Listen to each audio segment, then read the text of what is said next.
ছোট পর্দার জনপ্রিয় অভিনেত্রী অমৃতা দেবনাথ মন ফাগুনের পর সন্ধ্যা তারাতে এক গুরুত্বপূর্ণ চরিত্রে দেখা যাচ্ছে।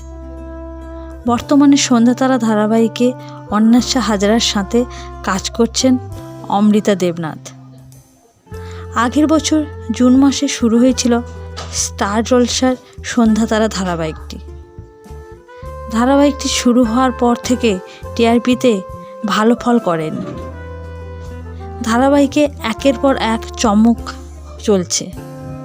টিআরপিতেও ভালো ফল না পেলেও গল্প দর্শকদের খুব ভালো লেগেছে।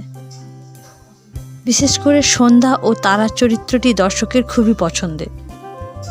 টেলিপাড়া থেকে শোনা খবর, এবছর জানুয়ারি মাসের মধ্যে ভালো টিআরপি না হলে চ্যানেল কর্তৃপক্ষ আর সময় দিতে পারবে না।